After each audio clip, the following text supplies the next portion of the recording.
Hey guys, today's poker question is from Peter, and he's asked me what to do when poker stops being fun. So it's a great question I'm going to dive into, and I'm going to answer this question from a professional standpoint. If you're an amateur playing recreationally and you're not having fun, just stop. Stop playing poker, it's not for you. It's going to create a lot of heartache and you're not going to be able to excel in the game. So if you're watching this video as a recreational, this one's not for you. But if you're a professional player watching this and you've lost some of the fun for the game, I'm going to talk you through my experiences and the players I've worked with and show you guys how you can get that fun back. So if you're new to the channel, make sure you hit the subscribe button. For those who don't know me, my name is Adam Carmichael. I'm a mindset performance coach. Over the past few years, I've worked with hundreds of poker players and I've been helping them to level up both on and off the tables. That coupled with my 6-year experience of playing poker, I've got some perspectives that can hopefully provide some value for you on topics of this nature and help you to enhance your poker performance. So that being said, let's dive into today's question about having fun when poker stops being fun. So when you first start poker, it's super exciting, right? When I got into poker originally, it was like 10 out of 10 excitement. Me and my friends moved to Thailand to start the poker journey. And we're playing 70, 80 hours a week. Not because we had to, but because we wanted to. Super fun, loved it. Excitement's like 10, fun's 10, and you just love the game because it's so curious. If you don't love the game to begin with, you're gonna have problems. So I'm guessing most of you guys watching this have had that same experience. That experience of loving poker, wanting to learn. Then all of a sudden you start making money playing, and you're like, whoa, holy shit, I can actually make a career out of this. Maybe I can not have to get a job and all the fun stuff and the freedom and the traveling and things that could potentially happen if poker goes well. And it's super, super fun, it's super exciting. And so the brain loves variety, it loves novelty, and poker is a natural, great stimulus to get big fun and engaging. So let's say you get through the first honeymoon period. For me, it's probably a year or 2 years, but I just love the game. Now, something happens after a period of time, whether it's a year, whether it's 2 years, something that's less than this, and it's the brain does something very tricky, where basically it's called the hedonic adaptation. And to explain this, basically the brain doesn't get the same satisfaction from the same stimulus. So when you love poker to begin with and you keep doing it over and over, you don't get the same satisfaction as you initially got. And this is the same with everything. So to highlight this, let me teach you an example of going to your favorite restaurant. Let's say, imagine your favorite meal, and imagine you got invited to the best restaurant in the world at making this one dish, and that's the only dish they had on the menu. And you go there with your partner, and you have the most amazing experience. Like, oh my God, that blew my mind. I could eat there every single day. It was so, so good. And you make friends with the chef, and the chef goes, I really like you guys and your partner, come back tomorrow and have dinner on me, on the house. You're like, oh my God, really? And you go back the next day, and you have a good relationship. He's like, come back all week, come back next week, just keep coming. You've got a free pass, come as much as you want. And in your head, you're like, this is the best thing ever. I could never get bored of this food. That's what you're thinking. And as you go for a week, 2 weeks, maybe a month, the first week's probably amazing, but by 2 weeks, 3 weeks, 4 weeks, a month, all of a sudden you're like, I'm getting a bit bored of it. And it's like, what? You would never have thought that a month ago. Maybe it takes 2 months, but there's going to be a point where you don't get the same satisfaction as you did initially from the meal. This is the way the brain works. Not only that, over time, your satisfaction will lower to your previous baseline satisfaction, so you'll get the same enjoyment from this world-class, amazing meal that you used to get. That's the way the brain works, so it tricks you. So when it comes to poker, you've got to realize that that initial fun, novelty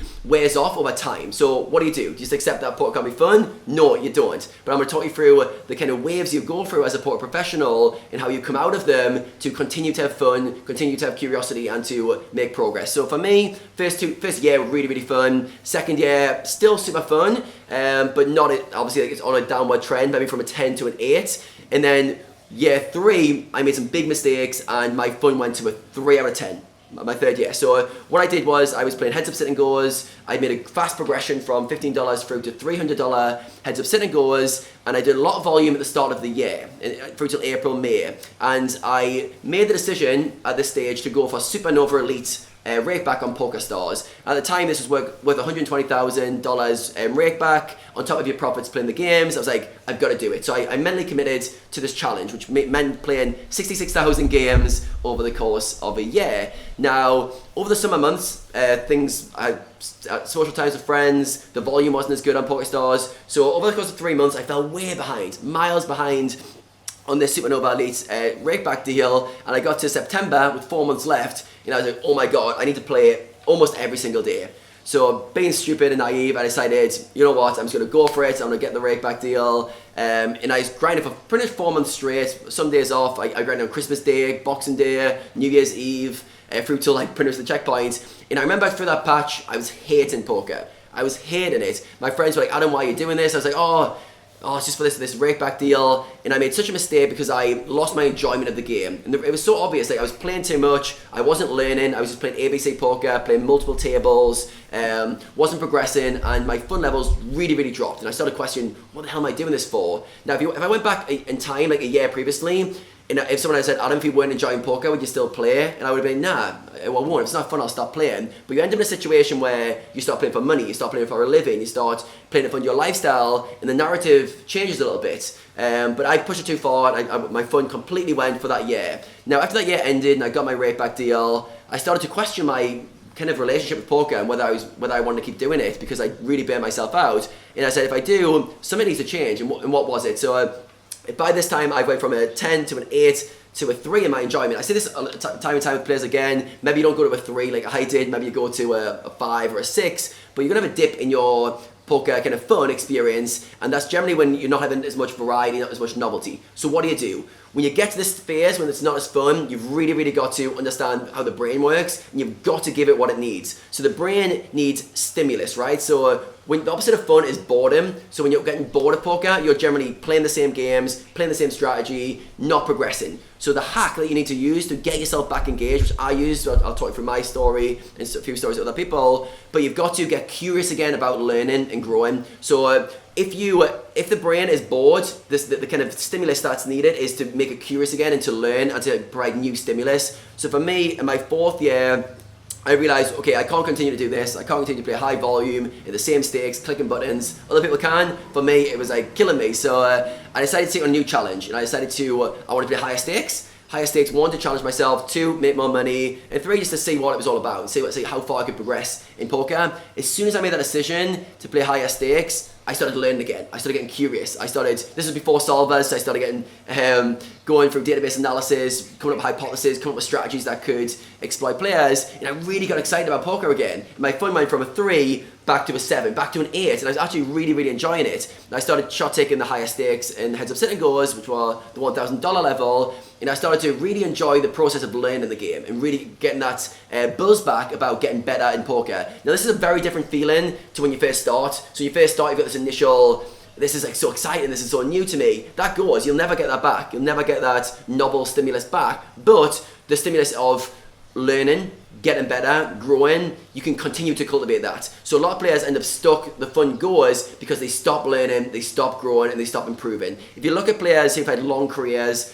5 to 10 years, and they're still at the top of the game, those are the ones who've been able to continue to have fun with it and continue to be curious and be learning. So if you speak to high stakes guys who are at the top of their game, they're always like running sims, they're always trying to learn more information, they always want more knowledge because they get so much stimulus and curiosity that they want to learn more and improve. So that's the way to get to fun. So if you're in that category now where you feel like, okay, I've had fun to begin with, and right now I feel like poker is a bit of a chore, you've really, really got to re-engage with the game. So the problem is like the stimulus becomes quite the same. So what I would do is I would say challenge yourself to get curious about poker again. Like poker is infinitely amazing in terms of like stimulating the brain. Like you will never solve poker. You will never have the optimal strategy for every opponent at every spot. You just never will. So there's unlimited amounts of like hidden gems to unlock, and you've got to get into the quest for knowledge, and instead of using money and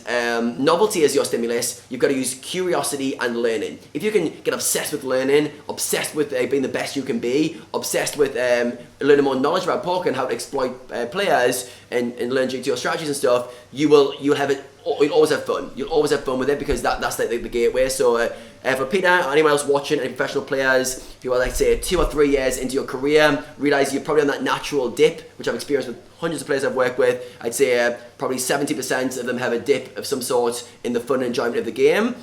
And you've got to re-engage with a different level of commitment, a different level of fun. So I'd say you've got to basically start learning, start improving. And the thing is, if you treat poker like a job, like just going through the motions, your performance will really, really suffer. I've done this myself. I've seen other people do it. If you're like, you've got good willpower, good routines, and you're like, you know what, just put a shift in. Just put a shift in. You do that over and over and over again, but you're not enjoying it. Yes, like there's an element of poker where you've got to put high volume in. You don't enjoy every single day. But if you're not enjoying weeks, months, and years of your poker career, you're not going to be making progress. You're not going to be improving. The brain needs to be stimulated. It needs that fun curiosity. So you need to spark it back. So curiosity all comes from you getting an interest in something. Like some people are super interested in collecting stamps. Some people are super interested in different types of flowers or gardening. There's so many interests you can have. Poker, you've got to find your way of being stimulated and interested in it. And the most natural way is by learning. So to re-engage, to get that fun back, get back engaged. If you can't, and you go for the motions over and over and over again, the wheels are going to come off. Like I do think that's the case. If you can't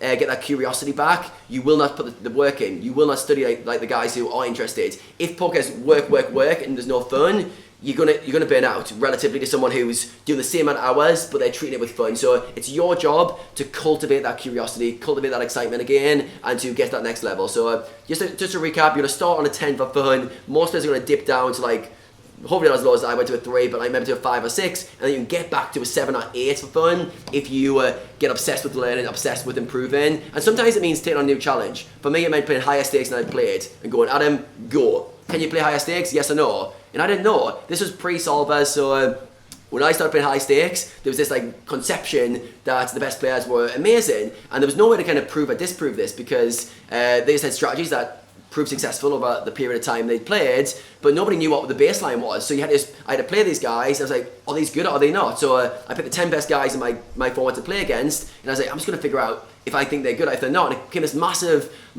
problem-solving game that I didn't know if I was going to win, but I was really curious about it, and that helped me to progress, stay interested, and have success over the long term. So hope you guys got some value from this. If you did, make sure you give this video a like, subscribe to the channel, and if you have any questions, drop them below. I used to do a kind of questions channel on my YouTube, so I'm going to start doing that again. If you have any questions that you'd like me to make a video for you, just drop in the comments and I'll answer that in the video next week or the week after. So thanks for tuning in, don't forget to subscribe, and I'll speak again very soon.